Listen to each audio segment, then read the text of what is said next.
in industries like banking and healthcare to keep believing we have a free market. Yet he waxes on about being a free market guy. I guess he's smart enough not to be calling himself a corporate guy. Liberal activists need to be smart enough to see Obama for the status quo politician he is and to act accordingly. By the way, Jeff Cohen is Associate Professor of Journalism and Director of the Park Center for Independent Media at Ithaca. I'm Gary Null. Let's say hello to Peter from Maryland. Hi, Peter. Hello, Gary. I have one or two questions. One has to do with the article that I read that I found on PubMed.gov. It comes from the molecular nutrition and food research. It has to do with the title of the article is called Opposing Action of Curcumin and Green Tea, Polyphenol, and Human Keratinocytes. And I was wondering if you happen to be familiar with this article, and if you what they're saying basically is that the taking curcumin could be antagonistic to the benefits of the EGCG in cancer prevention. And your comments, or if you think that this might be significant. No, I don't think it's significant. First off, because of the chemical action of green tea is much faster than that of curcumin. I believe that both have been shown individually to be strong anti-cancer activators. So they both serve, a very important role, and in those cultures that use both, they have the lowest incidence of cancer, including in India and in China. China uses, and Japan uses curcumin and green tea.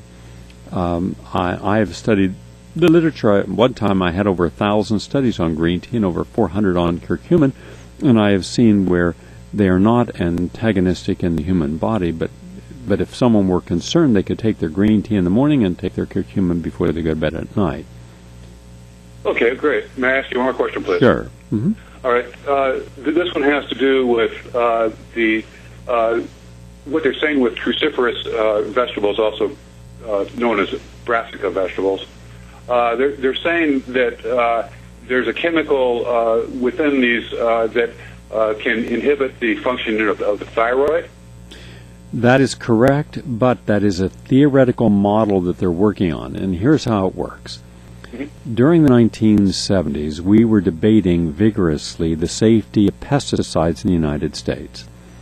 I was, from the time in high school, I was helping to champion the cause that the great Rachel Carson had begun, and she really was one of the most important Americans, in my opinion, ever, because she, as a marine biologist, she had the courage, as both a scientist and a socially conscious individual, to see that when something is wrong and you have the proof of it, you bring it to the public's attention. You don't hide it, you don't avoid it. And as a very young person, I was very conscientious of environmental issues, and even though we didn't have computers, we didn't have the database, we didn't have the way of networking, we still had ways of hearing people when we could on radio and reading articles. And I remember when I finally came to New York and I became an editor, a writer with Caveat Emptor, Consumer Beware, which was one of the first major consumer activist publications in American history.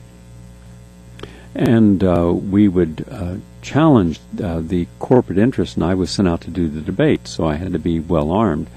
And I would say that the pesticides have been increasing birth defects, especially in the migrant workers who use them, but also in experimental animals, etc. And they would say this: well, that might be true. Of course, it was true, but these same vegetables also have pesticides built into them.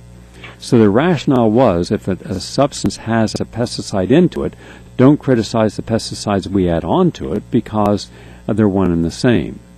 And then I got this same argument when I would debate one of the what we call cornflakes professor advocates, Professor Fred Stair of Harvard, who got a lot of money from the sugar and refined confection industries, and was adamantly opposed to any of the things that we stood for. And on the one time he finally agreed to debate me on WMCA, and Barry Farber was brought in to narrate the debate, we were waiting and waiting, and then we finally got word he decided to play tennis instead of debate me. And that was Fred Stair. But Stair would argue that, well, if you could eat an apple and get 3 teaspoons of sugar, or you could have 3 teaspoons of sugar and wouldn't have to eat the apple and could put that sugar in anything else, it's all the same. Well, that's nonsense. Sure. That's biological nonsense. The biochemistry is different. The form of sugar that's in an apple is not the sucrose, it is the natural fructose. And whereas in the sucrose, you're getting a pure sugar and nothing else. It is empty calories. In the apple, you're getting over 200 different phytonutrients, antioxidants, and other chemicals, and chlorophyll and fiber, etc. But his argument was very simplistic, and if you weren't educated on the topic, it might convince you. And then Dr. Ames at one point I debated, and he was the one who was the great scientist who found the different things in fruits and vegetables that were what they were, and he said that, yes, you do have these natural insecticides inside the plants. I then countered and said, yes, but that is to protect the plant from being eaten, from being destroyed. That's why certain plants, when you grow certain plants with other plants, when you grow garlic or marigolds or nasturtiums with other vegetables, it protects them because the insects don't like those. And that's why, for example, some shrubs have greater resistance to damage from the sun, where others, you put them in the sun, they're going to be killed. You'll find different phytonutrients. It doesn't mean those phytonutrients are destructive to humans, nor does it mean that if you ate broccoli, your thyroid would suddenly become depressed or taken out of balance. It means that there are chemicals in the broccoli, as there are chemicals in soy, that could, if taken in disproportionate percentage of the American diet, adversely affect the thyroid. Now then that gets back to the whole idea of then what percentage of a diet should any single substance be, and as long as that substance is in balance with all the other substances you're taking, then you don't see that imbalance. To the contrary, I've seen people who've been put on high green, high chlorophyll-rich diets who had thyroid problems who've overcame their thyroid problems. Mm-hmm. So they're dealing with an abstract, theoretical hypothesis that is based upon a set of molecules that could adversely affect something, but they do not keep it in context. Okay. That's like saying you can drown from too much water. Yeah, but what if you don't drink too much water? I mean, these are absurd notions.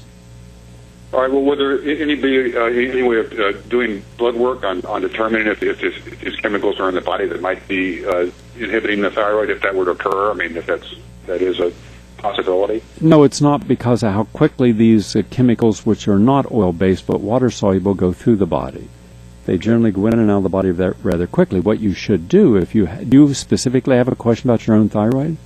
Well, I've had suspect. I listened to your show with Feldman one time, and actually a few of his shows when you were talking with him.